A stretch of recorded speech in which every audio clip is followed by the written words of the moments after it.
Welcome to the LowCarbUSA podcast, where we seek to inspire you to help us build this community. I'm Doug Reynolds. And this is Pam Devine. You know, there might have been a true belief, like we talked about Robert Kellogg and those guys, there might have been a true belief in those days that the concepts they were talking about were actually problematic. And that's fine. Just like the Jews thought that the pigs were dirty and they improved their health because of it. But the difference is this: while that has been retained in the Muslim and the Jewish culture, they don't eat pork. Mm-hmm. And it's become more of a religious thing. But now it's a religious thing, right? Exactly. It is a religious thing, but here's the difference. No Jew, no Muslim forces other people right to keep halal or to keep kosher. And that's the difference. You know what? I choose to be kosher, I choose to be halal, fine. I don't care what you do. I respect what your own cultural identity is. But don't tell me what the fuck I should eat. Exactly. And that is why, you know, I've been, for the most part, especially this big war between the vegans and the carnivores and stuff, it's like I've been trying to stay out of that because I don't feel it's constructive or useful towards our mission of trying to help people to cut the carbs and you know, take their health back. And so I've tried to stay out of that, and you know, left it to Sean Baker to fight with. Exactly, Sean's the guy. Yeah, and Gary Fettke's now and Belinda are now taking it on as well. Right, but you see, what I try to do is try to look at the science and the biology and say, look, this is the way it is. You can choose to what extent you want to adhere to that. Right. But when it comes to ethics or climate change or morality, all that other stuff, you're on very, very unsteady ground when you're trying to convince me about for science based on your beliefs. Yeah. And what I've tried to work really hard at is two things. Number one is to give people my opinion and let them decide what they want to do for themselves. The second thing is to be as factual and as scientific as I can be. And I include in the beliefs epidemiology. Right. The epidemiologic studies are so poorly done that they cannot be construed as science. No, not at all. And I understand that it's extremely difficult to get scientific data out of free living people, because if you're going to compare two people's diets, who the hell knows they're actually on the diet? No, unless you do what was that guy's name that came back from Iceland or the North Pole, or wherever he was locked it was, in a place, or the Minnesota study. Yeah, and then they literally put him in a lab for a year. Those are called rats in a cage. Those are lockdown studies. Yeah, and there's relevance in a lockdown. That's the only way that you can really genuinely control it properly. Right. You know? And otherwise, epidemiology is less important than the pragmatic side of things. Yeah. And you know, we've lost touch with biology. And what I'm trying to do is bring back some of the... But the only reason that I am pushing back now and again still is exactly what you said a bit earlier, was they can disagree, they can have their opinion, they can have their religious beliefs or whatever, but when you try to get legislation passed to tell me that I can't eat meat, then I have a very serious problem with that. So it's the evangelism is what I have a problem with. Yeah. Don't tell me what I should believe, don't tell me what I should do. If you want me to do what you're doing, share with me why you do what you do and let me make up my own mind whether I want to do it or not. Right. But don't try and pass some legislation that tells me I can't eat meat. Don't tell me I have to. Yeah. And that's what they're trying to do. And that's what that's what's making it so hard for me to stay out of that fight, because it's, you know, that's wrong. And anyway. So, you know, I mean, this is the third part of this, and I think it is important along those lines to say, okay, within the paradigm of what we talked about in the last two episodes, what is feasible if you have an objection to eating meat? What is the baseline where you can actually be healthy and do well and not become sick because of what you're eating and drinking, and yet still stay within the boundaries of not eating meat that requires animals to be killed? Right.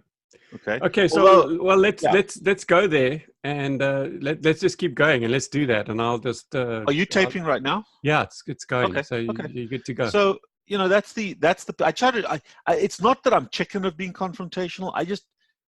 There's too much confrontation when it comes to nutrition and too little science.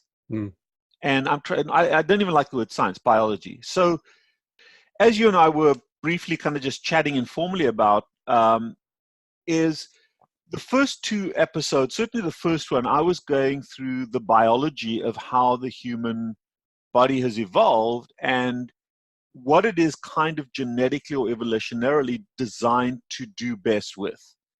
And while the beauty about being human is there's a range of stuff, there are certain places outside of that range that result over time in illness. And I explored the concept of the vegan diet. And I understand that it's a very emotive topic. I'm trying to take the emotion out of it. And a couple of things. First of all, a group like Diet Doctor, who I really like. I love Andreas very much. He's done a phenomenal job in promoting the ketogenic life. And the Diet Doctor took on this huge challenge of saying, how do we design a ketogenic diet for vegans?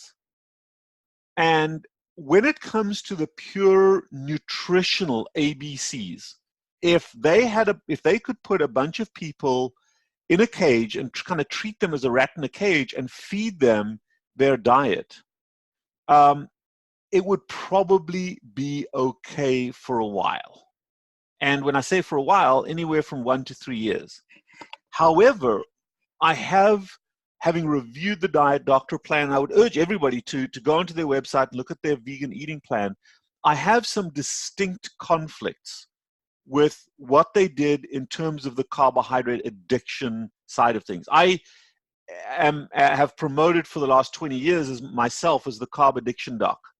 And we look at carbohydrates as an addictive drug, not a food source.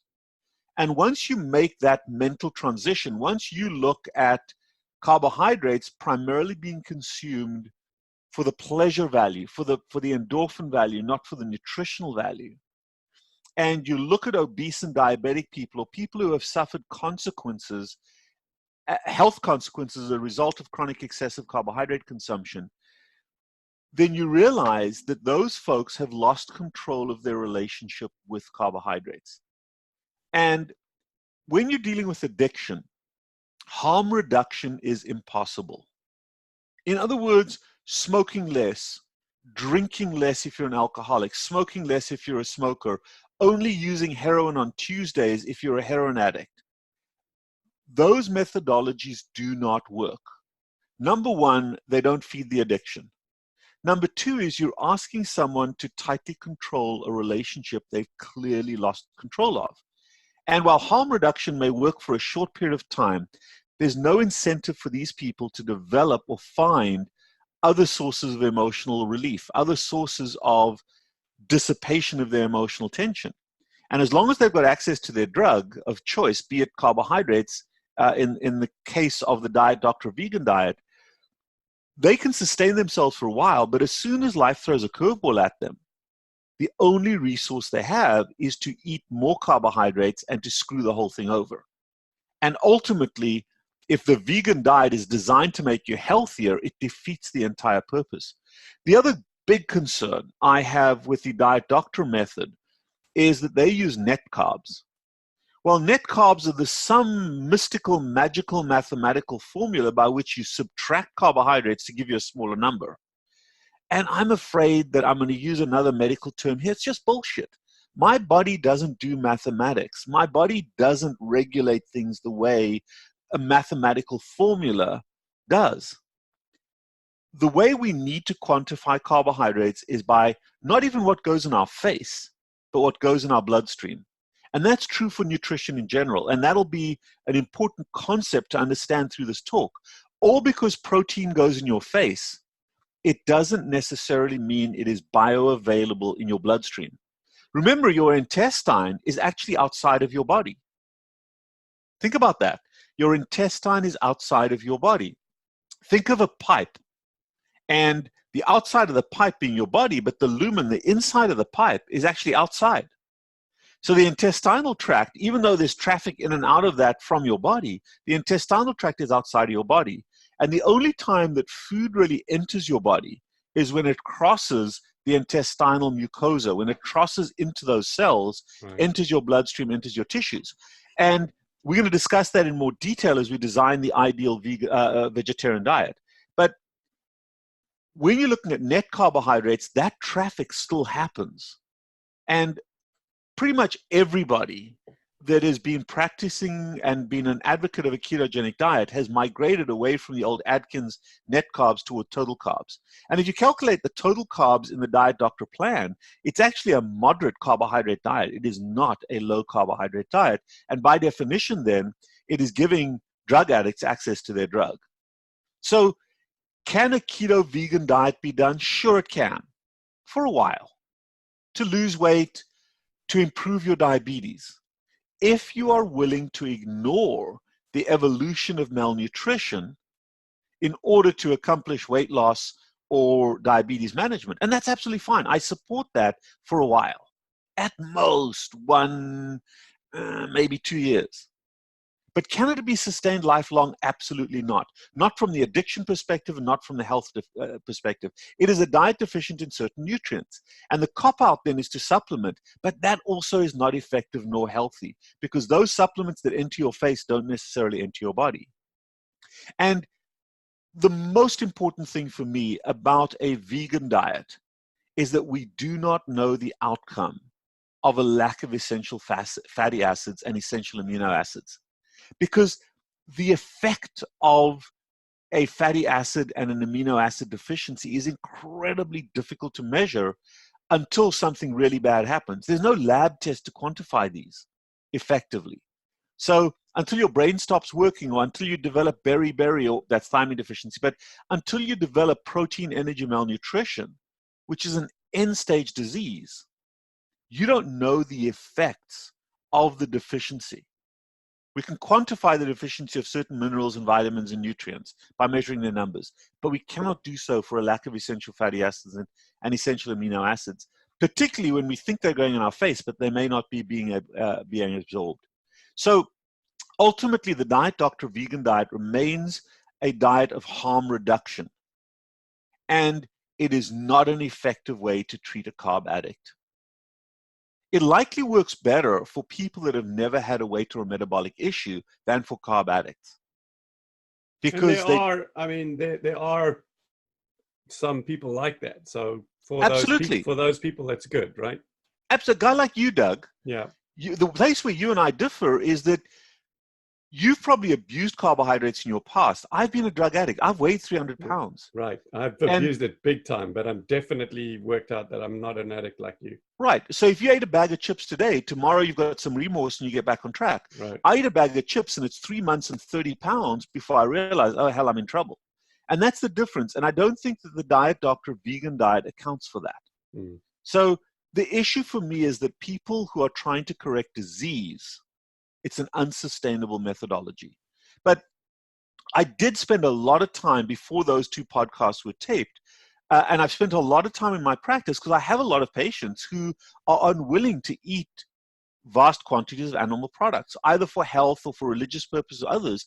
And instead of condemning them or maligning them, I said, okay, what is the best common denominator? And what we're going to talk about tonight is how can we design a vegetarian diet that ultimately is a well-formulated, ketogenic, real food vegetarian diet with compliments to Steve Finney to introducing me to the concept of a well-formulated ketogenic diet. And each part of this is important. The first part is well-formulated ketogenic diet. In other words, a diet that will keep you in ketosis, where you are using fat as your primary fuel source, not sugar. That's the first concept. The second concept for me is real food. In other words, when I look at food, it should be easy to see that the food had a life. It either grew in the ground or on the ground, or you could kill it. Animals and plants. The more we've processed it, the more we've screwed up with the food from a nutritional perspective, typically. So therefore, I introduced the concept of real food. Vegetarian is a plant-based diet, but not plant-exclusive, because you cannot have a ketogenic diet with that. And the one word I use there, which I personally object to, is the word diet. For this to be effective, it has to be a lifestyle. You know, what's interesting is vegetarians don't define themselves as being on a vegetarian diet. Oh, no, I'm not allowed to eat meat. It's, I am a vegetarian. There's an arrogance that goes with it. And when my patients can become arrogant about the health of what they're eating and drinking, then they're disgusted by the carbohydrates, as opposed to, oh, I'm not allowed to have them, and they feel deprived of them. If you feel deprived, it's just a question of time before you have it. If you feel arrogant about the fact that that's disgusting, how the hell can anyone eat a pizza? You're like the ex-smoker who's a smoker's worst enemy, and that is, you're just not going to go back there. So it's that arrogant advocacy that we're looking for people to have, and that requires a lifestyle, not a diet. So one other comment that I just, before we get into the nuts and bolts of this diet, and one of the other concepts that we really have to understand, and I mentioned this in the first part one of this talk, is that the magnitude of increased eating, quantity and frequency required to get the same nutrition from vegetables and from plants as in meat, not just in protein, but also in fat. And the quality of the protein and the quality of the fat is kept very silent from most plant-based dieters. And this can be very, very misleading to people trying to establish themselves as vegans or vegetarians, because they don't understand how much eating is required because of the poor nutritional value of what they're eating. You know, cows eat for 16 hours a day. Why? Because of the low value of the nutritional food of a grass-based diet. So that's something that we also have to be very, very concerned about, and certainly put out there to say, you're going to be eating a lot more. You're going to have to eat a lot more. And that means also you're going to be pooping a lot more. So that's an important but seldom discussed piece of wisdom. Now, let's get into this. Okay, that's the end of part 1. Keep a lookout for part 2, which will be coming in the next couple of days. Or select the early access tier or higher on Patreon and get access to the next episode immediately.